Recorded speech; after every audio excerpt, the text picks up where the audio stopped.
Hola, buenas tardes. Les habla Alba Cristina Sosa, coordinadora académica de Universitas Fundación. Pedimos disculpas porque arrancamos hoy un poquito tarde, pero bueno, se presentaron algunos inconvenientes técnicos desde San Cristóbal, donde se encuentra el profesor Héctor Jaime, que ya se encuentra aquí conectado.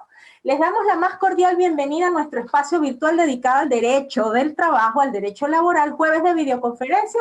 Recuerden que estamos transmitiendo en vivo a través de la fanpage en Facebook de Universitas utilizando la aplicación Zoom como aula virtual. Recuerden, Universitas Fundación está contigo en estos días y es por eso que les ofrecemos estas videoconferencias de acceso totalmente gratuito. El día de hoy, tal como veníamos anunciando a través de nuestras redes sociales, el tema a tratar es implicaciones laborales del estado de alarma declarado en Venezuela por el COVID-19.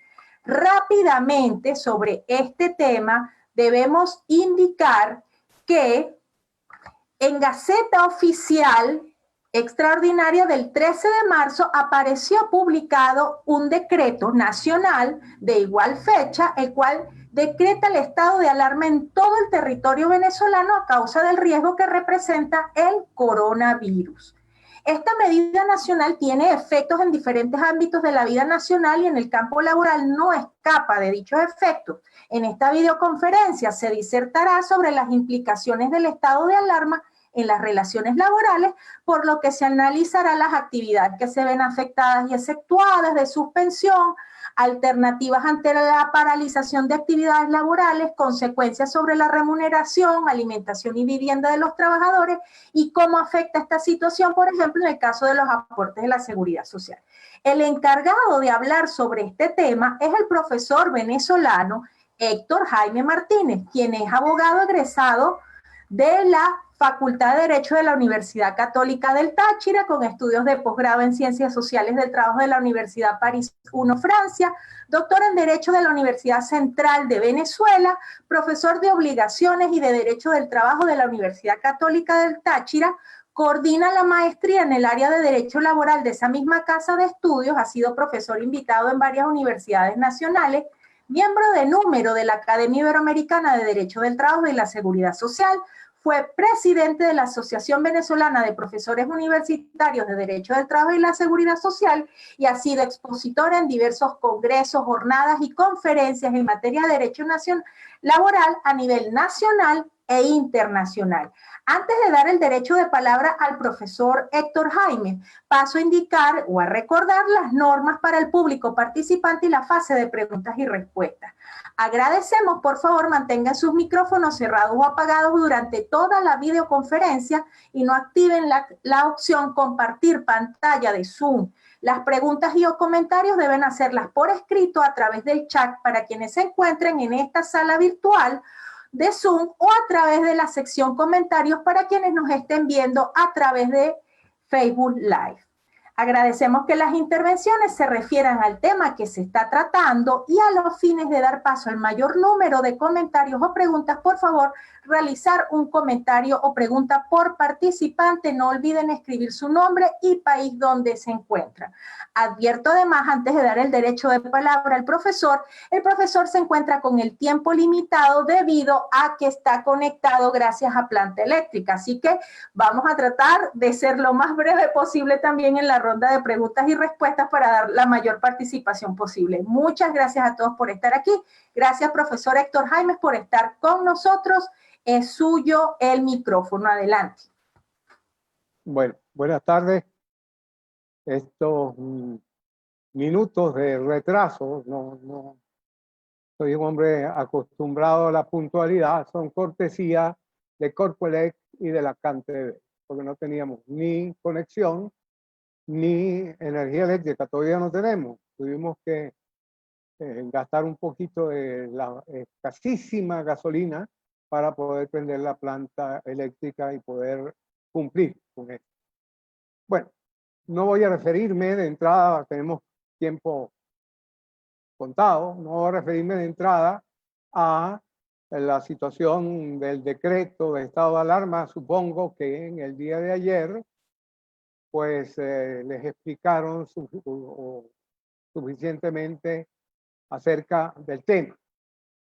Voy a referirme específicamente a lo que esto significa para el derecho del trabajo. Sin embargo, voy a hacer una pequeña referencia a la ley orgánica que regula los estados de excepción, la cual en su artículo 4 consagra que esas medidas deben estar regidas, estas medidas excepcionales deben estar regidas por los principios de razonabilidad y de proporcionalidad, que creo que es algo que verdaderamente no se está cumpliendo. Bien.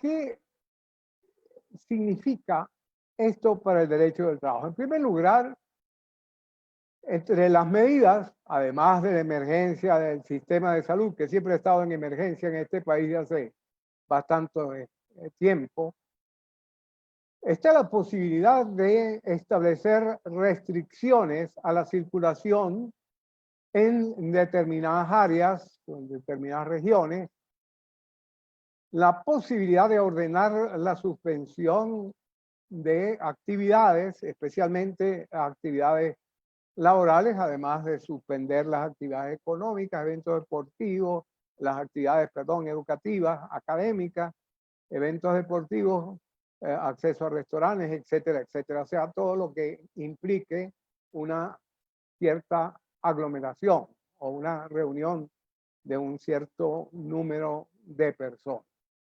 Bueno, el decreto contempla pues la posibilidad de suspender actividades laborales. Ahora bien,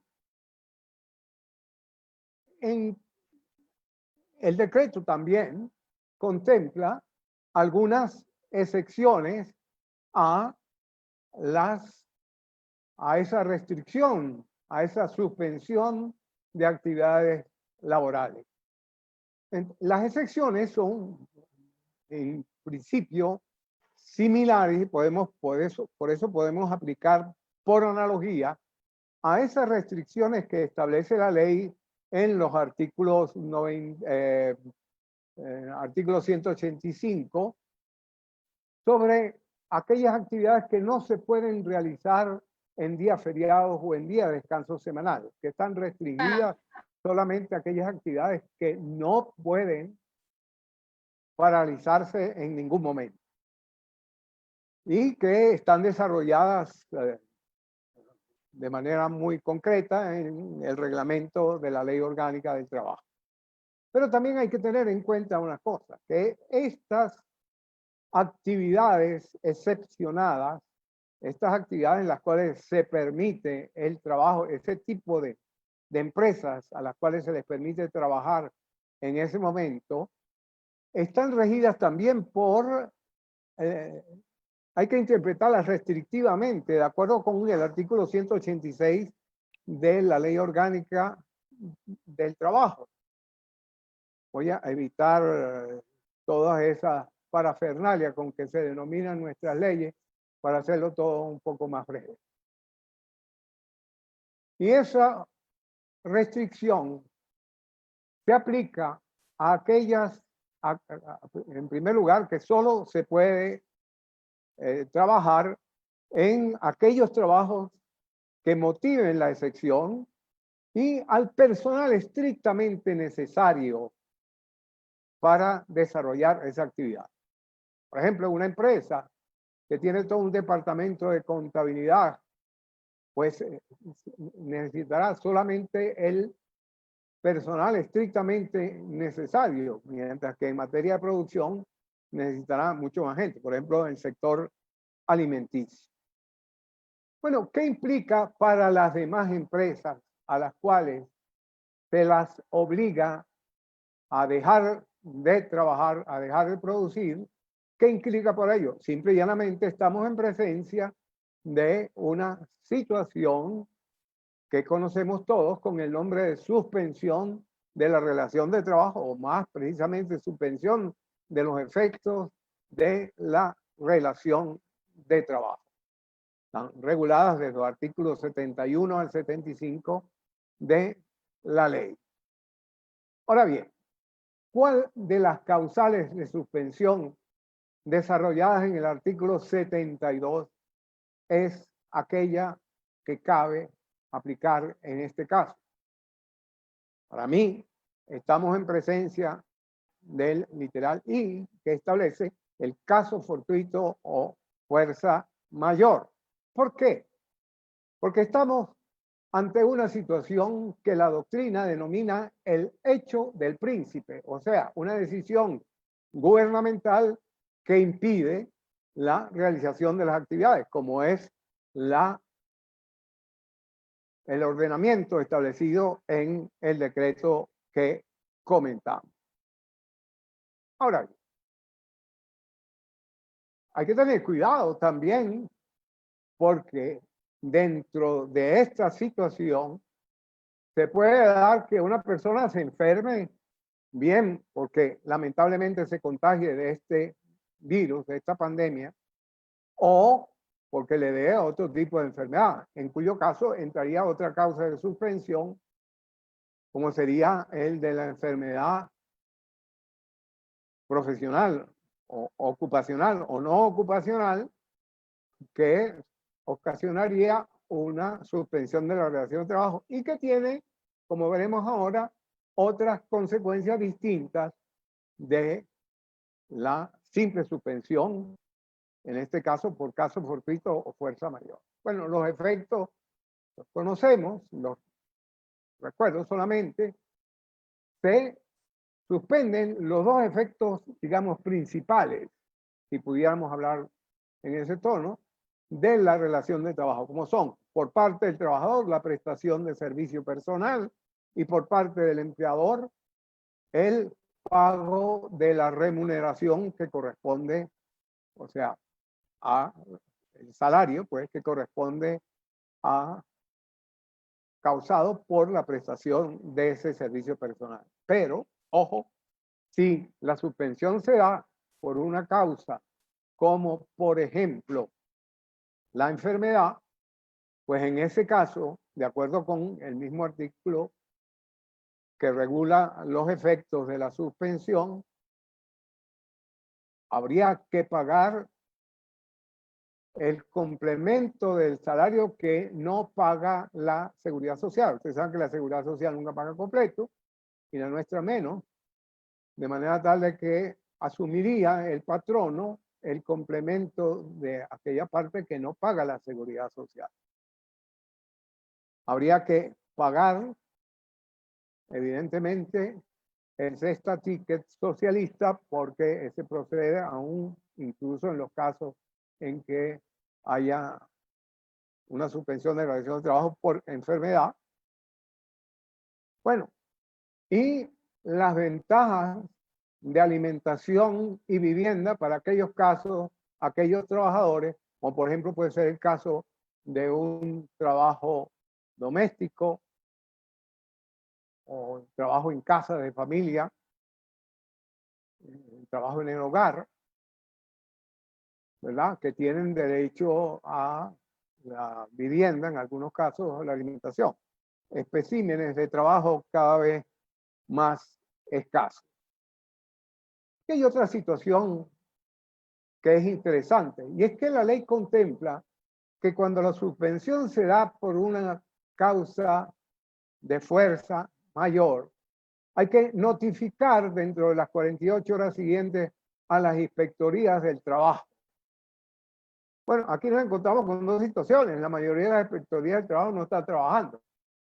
En segundo lugar, aquí hay una situación obvia, porque la notificación es como para comprobar que existe una fuerza mayor. Y aquí está más que comprobado porque es el propio decreto el que contiene esa suspensión.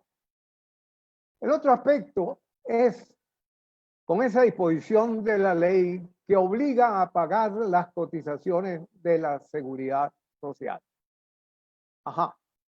Las cotizaciones de la seguridad social se pagan con base en el salario que el trabajador está devengando.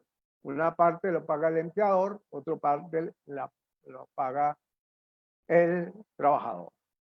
Ahora, si el trabajador no está devengando ningún salario, ¿con qué vamos, sobre qué base vamos a calcular las cotizaciones de la Seguridad Social?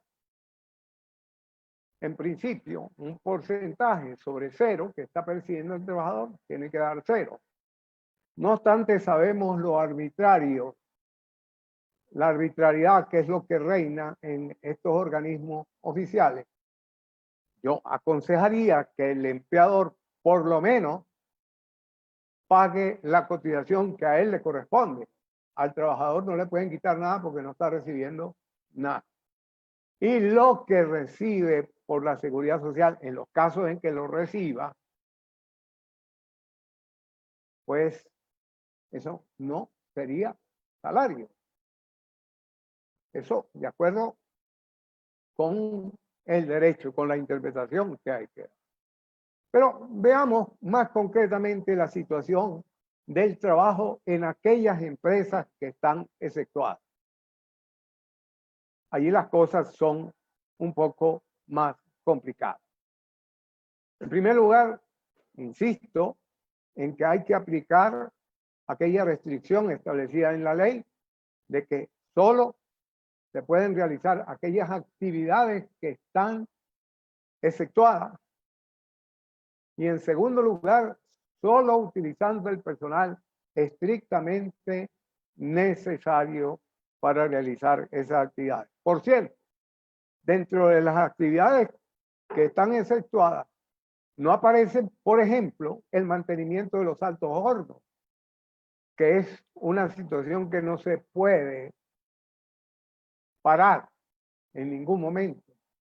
No aparece, por ejemplo, aquellas actividades que tienen que ver con la preservación de las cadenas de frío. De manera tal de que yo creo que podrían continuar realizándose esas actividades porque el pararlas va a ocasionar un perjuicio muy grave. Ahora bien, las empresas que están exceptuadas y que están continuando con sus actividades están expuestas a una situación de riesgo bastante grave. Y es que como van a tener una cierta concentración de trabajadores en un mismo sitio, van a estar expuestas al contagio, además de los riesgos corrientes que corren en la actividad de su trabajo día a día. Bueno, entonces esas empresas tienen que preocuparse en primer lugar por informar muy detenidamente a sus trabajadores acerca de las medidas que tienen que adoptar para evitar el contagio. Y no solamente informar, sino aplicar y vigilar constantemente que se utilicen esas medidas y se aplican esas medidas. Tienen además que, sobre la marcha, haber incorporado a sus programas de salud y seguridad en el trabajo todo lo que tiene que ver con esta nueva situación de riesgo.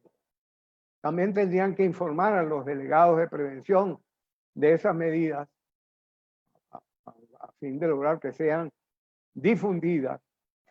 Privilegiar el teletrabajo. Por cierto, el reglamento habla de teletrabajo. Yo creo que es la primera vez que en una normativa venezolana, a pesar de que la ley nuestra es relativamente reciente, se hace mención del teletrabajo. Porque la ley del 2012, el decreto ley del 2012, para ser más exactos, pues no dijo, no utilizó ningún tipo o hizo ningún tipo de alusión al teletrabajo. No voy a hablar del teletrabajo, un tema tremendamente interesante porque recientemente mi querida alumna, exalumna y extraordinaria alumna, la doctora Zulma Paola Ramírez, habló del tema muy apropiadamente. El otro aspecto es si ese contagio, si la enfermedad, si el trabajador, perdón, que se ha contagiado de esa enfermedad, eso puede ser considerado como una enfermedad ocupacional. El problema está en que no sabemos dónde se contagió el trabajador. El trabajador se pudo haber contagiado en su casa. El trabajador se pudo haber contagiado cuando iba a adquirir alimento o cuando iba al trabajo, en cuyo caso podría ser similar a un accidente de trayecto. Ahora, ¿cómo determinar cuándo se contagió el trabajador? ¿O cómo se contagió el trabajador? Y si eso debe ser considerado o no una enfermedad ocupacional. El INSACEL dirá inmediatamente que sí. Eso habría pues que determinarlo. Es decir, es más, no tengo una respuesta concreta, ¿ya? Porque con ocasión del trabajo puede ser entendido cuando el individuo estaba trabajando se contagió. Entonces, ese es un problema bastante serio. Ahora, dije anteriormente que estos estados de alarma, como es estado de alarma, estado de excepción, tienen que ser aplicados y las medidas que se tomen, tienen que ser tomadas de manera proporcional y racional o razonable. Principio de razonabilidad del que tanto hablaba nuestro querido maestro don Américo Pla Rodríguez. Y son racionales las medidas que ha tomado el gobierno venezolano. Son proporcionales.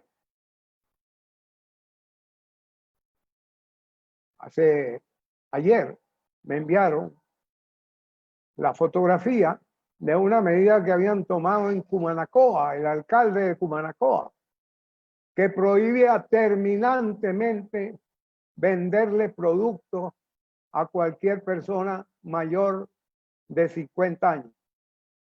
Hace tiempo que pasé esa barrera de los 50 años, de manera tal de que tanto mi esposa y yo nos podríamos morir de hambre porque no nos van a vender ningún producto alimenticio con esa medida tan racional y proporcional de ese alcalde de Cumanacoa, cuya afiliación partidista podemos presumir. En segundo lugar, permítame que les lea la introducción a un estudio increíblemente rápido de la OIT que me llegó ayer por cortesía del profesor Emilio Morgado Valenzuela. Un estudio de la OIT sobre las crisis a tomar. Y dice así: la crisis ya ha repercutido ampliamente en el plano económico y en el mercado laboral, tanto en la oferta, producción de bienes y servicios, como en la demanda, consumo e inversión. Todas las empresas, con independencia de su tamaño, deben afrontar graves problemas, así como un grave riesgo de disminución de ingresos, aumento de la insolvencia y pérdida de puestos de trabajo en determinadas esferas. El mantenimiento de la actividad empresarial será especialmente difícil para las pymes. Es necesario dar una respuesta a nivel político de forma rápida y coordinada a escala nacional y mundial en el marco de un sólido liderazgo multilateral a fin de limitar la incidencia directa del coronavirus en la salud de los trabajadores y de sus familias, al tiempo que se mitigan los efectos económicos indirectos de la economía mundial. De manera tal de que las medidas tienen que venir acompañadas de una serie de correctivos, de, valga la redundancia, de medidas económicas y sociales que vayan a mitigar los efectos que no solo sobre la salud de las personas, sino también sobre la economía van a tener. ¿Y por qué? Porque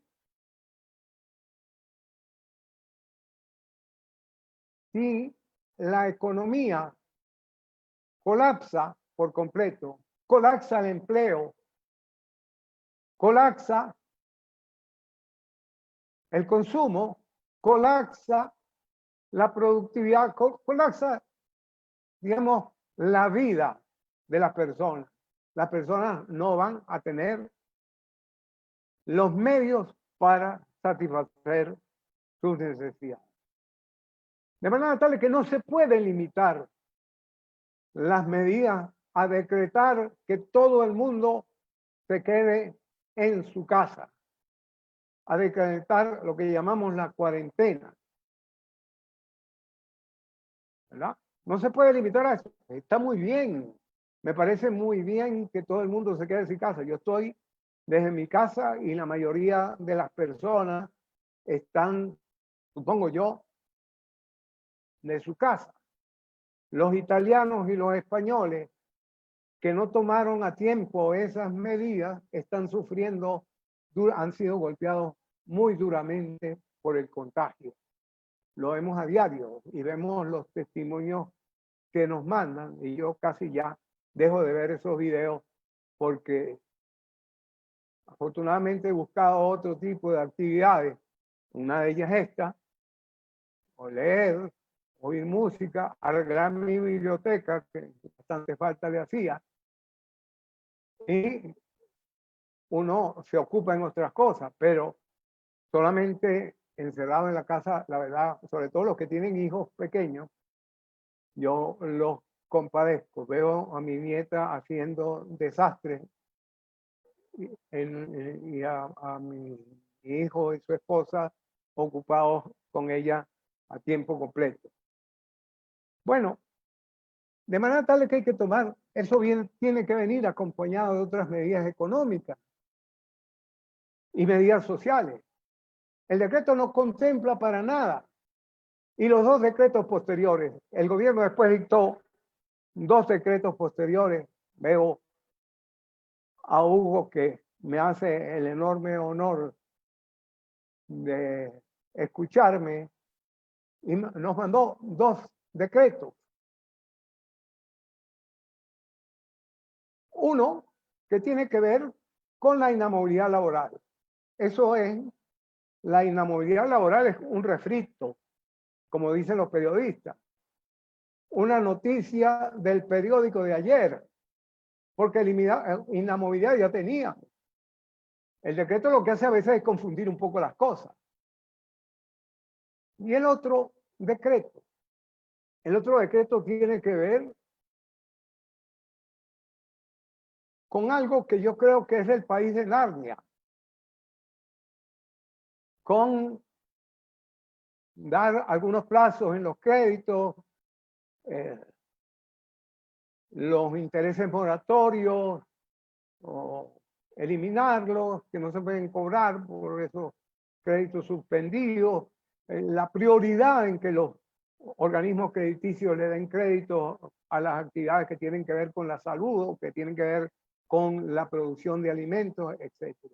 Y ¿desde cuándo están dando crédito los bancos? Eso hace tiempo que no se ve en este país.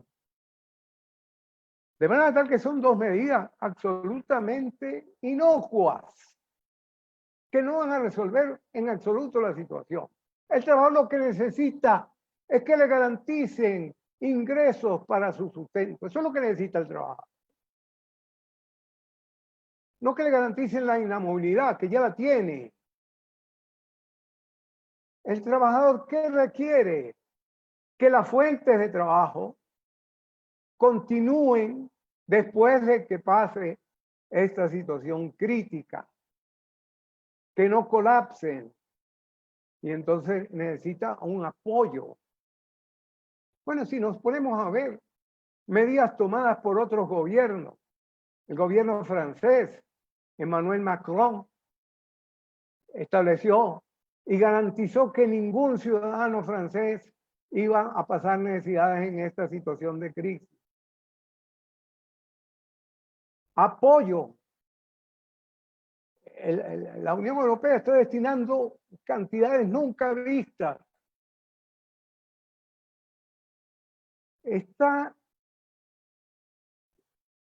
el imperio, que supuestamente es absolutamente neoliberal, está destinando también cantidades a, primero, fortalecer el sistema sanitario, que no es precisamente lo mejor que tienen los Estados Unidos, y en segundo lugar, a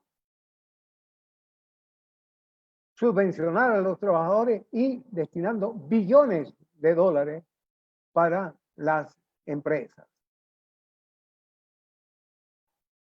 De manera tal, ¿y qué está haciendo el gobierno venezolano?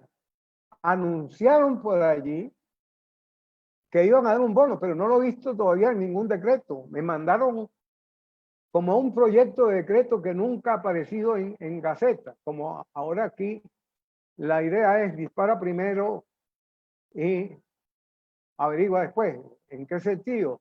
En el sentido de que aplica primero una norma que no existe y después te publicamos el decreto de la norma, como sucedió, por ejemplo, con un anuncio de un salario mínimo que nunca apareció publicado en un decreto en Gaceta. Bueno, ¿qué otro? Dicen que van a pagar un bono a través de, no sé qué mecanismo, si el carnet de la patria, un bono absolutamente discriminatorio.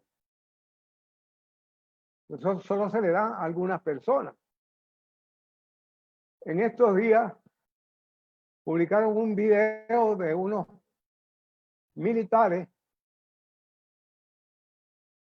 transportando unas cajas CLAP para 100 personas en la parroquia del Valle.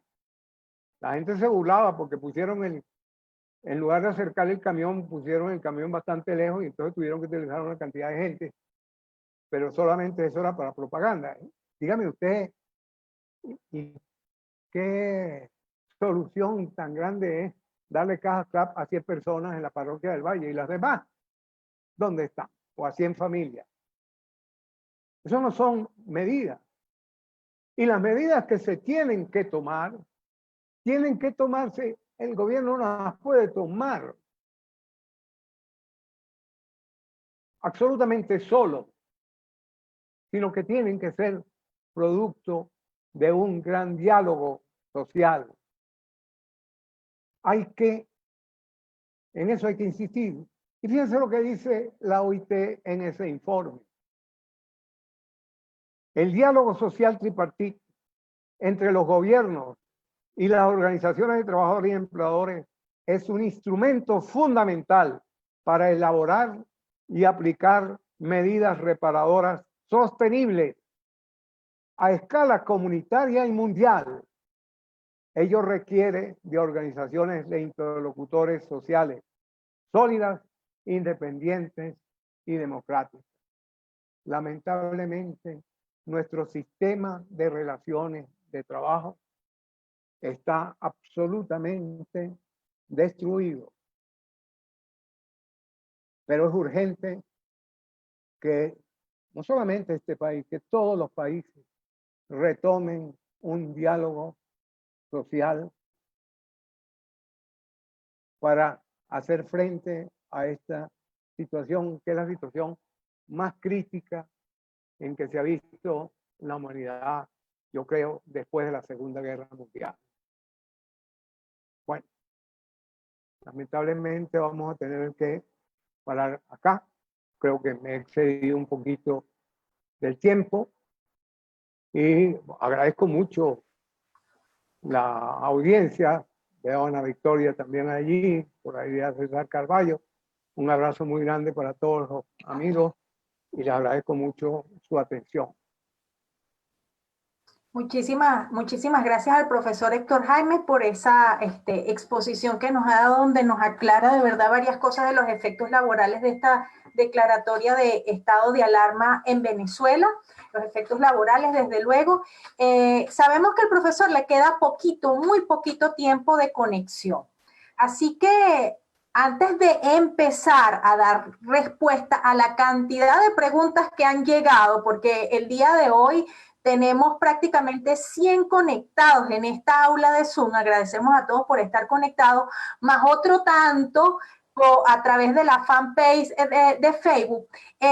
Queremos dejar claro algo. Posiblemente el profesor en cualquier momento se le cae la conexión, así que le haremos llegar todas sus preguntas al profesor y luego serán montadas las respuestas en la sección, en la fanpage, en el video que queda alojado de la disertación que acaba de hacer el profesor.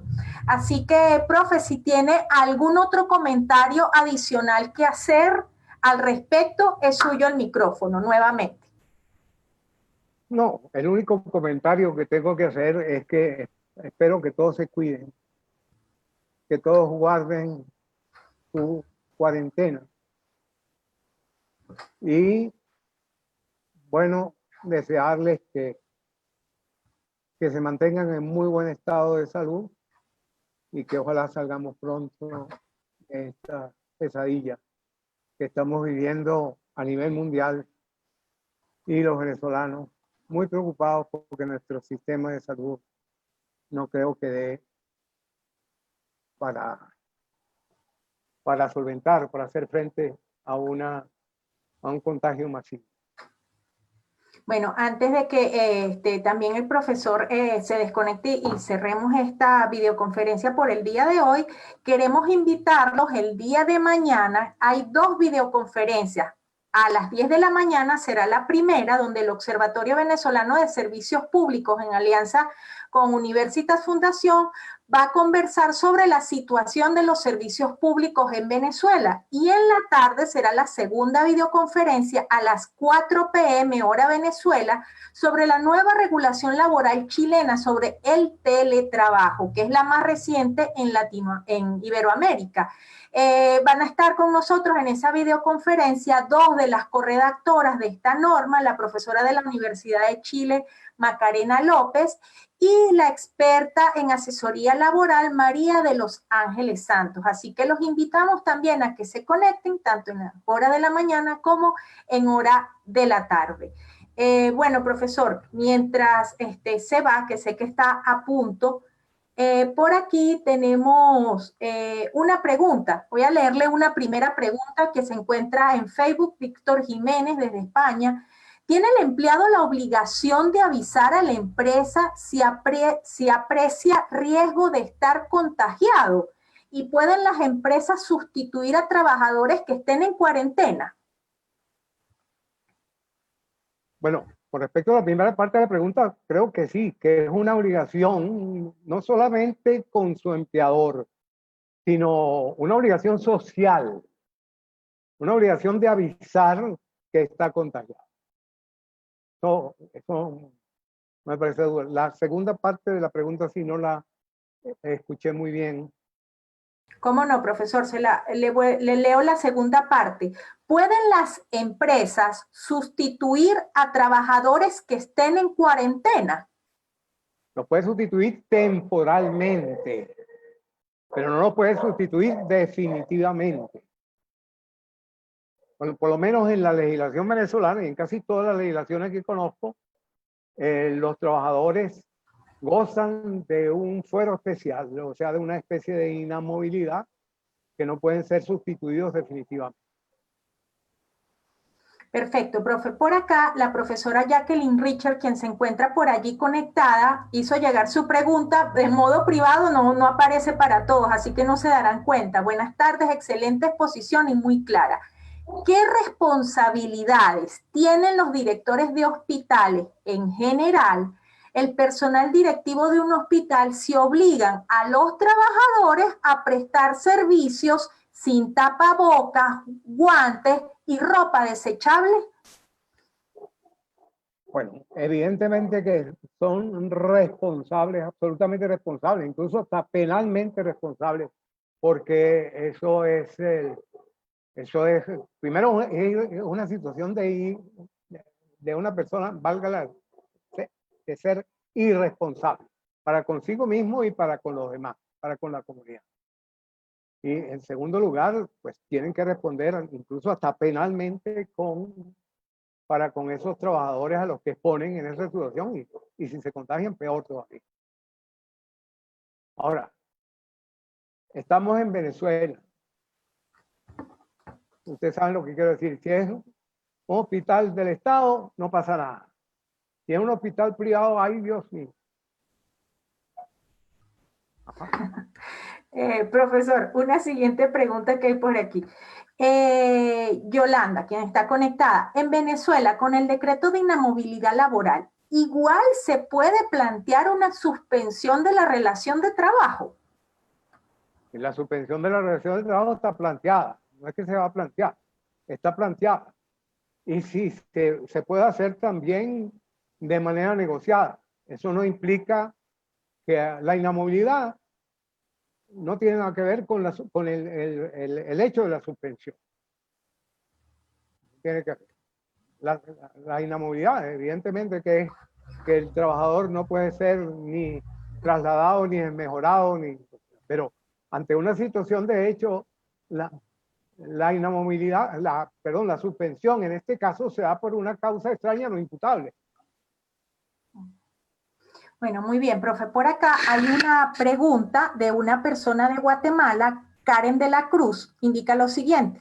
Aquí también se encuadra en una causal de suspensión del contrato de trabajo. Sin embargo, muchos empleadores han estado obligando a sus trabajadores a firmar cartas de solicitud de goce de vacaciones, es decir, lo hacen ver como si el trabajador solicita sus vacaciones adelantadas y ellos, por ser tan buenos empleadores, se las conceden, bajo apercibimiento de si no lo hacen, serán despedidos, pero no inmediatamente para no dar a entender que fue por la situación del virus, sino en 1 o 2 meses, con lo que a la larga quienes se benefician son los empleadores. ¿Qué opina al respecto? Puede estar sucediendo en Venezuela también. Bueno, en primer lugar, por lo menos en la legislación venezolana y muchas otras legislaciones establecen el principio del goce efectivo de las vacaciones. De manera que si tú no puedes salir, no puedes disfrutar efectivamente las vacaciones. No obstante, sé de en algunos países que se ha adoptado ese medio para, digamos, garantizar que el trabajador va a continuar durante un tiempo recibiendo una remuneración. Por ejemplo, creo que el Uruguay como que está aplicando ese sistema y en Venezuela en principio no se podría hacer, pero todo depende. Lo malo de lo que plantea la persona en Guatemala es que están obligando a los trabajadores bajo amenaza de que los van a despedir. Lamentablemente, es lamentable que eso suceda. Pero también, o sea, todo esto hay que balancearlo y ver si es proporcional y razonable. Si una persona que de acuerdo con la normativa de la ley no va a percibir salario durante la suspensión, ¿qué hace? La mayoría de los trabajadores en este país y en casi toda América Latina viven día a día. Nadie tiene reservas para comprar alimentos y para almacenar alimentos y pasar 15 días, 20 días, 30 días sin recibir ningún salario. De manera tal de que quizá en otros países han echado mano de las vacaciones para garantizarle al trabajador un ingreso que la ley no le garantiza o el Estado no le garantiza. Así es. Bueno, profesor, por acá preguntan desde Venezuela, ¿considera usted que el Ejecutivo debe cubrir los riesgos en materia laboral, entendiendo el riesgo como forma de cubrir todos los gastos del trabajador para recuperar su salud? Los trabajadores que pudieran quedar infectados por el coronavirus como consecuencia de la continuidad laboral por pertenecer a las empresas cuyas actividades se encuentran exceptuadas de la suspensión de actividades. Bueno, en principio, dentro de un sistema normal de seguridad social, no es el Estado el que cubre esos riesgos a los cuales está sometido el trabajador, sino el sistema de seguridad social. De manera tal que debería asumirlo la seguridad social. Ahora bien, ya sabemos cómo está lamentablemente nuestra seguridad social, como todo el sistema de salud. De manera tal de que el Estado no va a asumir absolutamente esos riesgos. Lo debería asumir la seguridad social y los sistemas, el tan cacareado sistema integral de salud que nunca se ha puesto en marcha.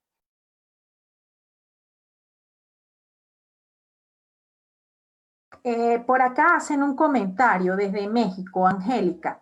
Como comentario, en la legislación en México, el artículo 429, fracción cuarta de la Ley Federal del Trabajo establece que en estos casos de contingencia, el patrón debe pagar al trabajador como mínimo un día de salario mínimo y hasta por un periodo de 30 días. Lo malo es que no lo están cumpliendo, como siempre la ley es letra muerta. ¿Algún comentario al respecto, profesor? Bueno, ese beneficio no lo tienen lamentablemente los trabajadores en este país, un poco. Y bueno, si no lo cumplen, pues habría maneras de hacerlo cumplir, ¿no? Pues para eso está la inspección del trabajo, ¿verdad? Y si no, pues que le pidan un detente y un trébol de 4 hojas a López Obrador, ¿verdad? Para hacerle frente a ese riesgo. Profesor, por acá aparentemente no quedó claro lo del asunto de la obligación de seguir pagando el ticket de alimentación. ¿Estaría el patrono obligado a seguirlo pagando en este tiempo de suspensión? Bueno, yo creo que sí, porque de acuerdo con la ley, el decreto ley del ticket socialista, hay que continuarlo pagando. Además, mira, hay una cuestión. Yo sé que los empleadores están también con el agua al cuello, pero aquí hay que aplicar una situación de equidad. Yo conozco muchas empresas que están siendo equitativas con sus trabajadores. ¿En qué sentido? Les están manteniendo, no les pueden mantener el salario ni el salario completo, pero saben que necesitan y van a necesitar después de sus trabajadores y los necesitan en buen estado. De manera tal de que es una cuestión de equidad también. Además de que para mí es una obligación de continuar pagando el estatuto. Bueno, porque muchas gracias. Muy clara dice que los beneficios de alimentación y de habitación hay que continuar pagando. De manera tal de que hay que continuar pagando.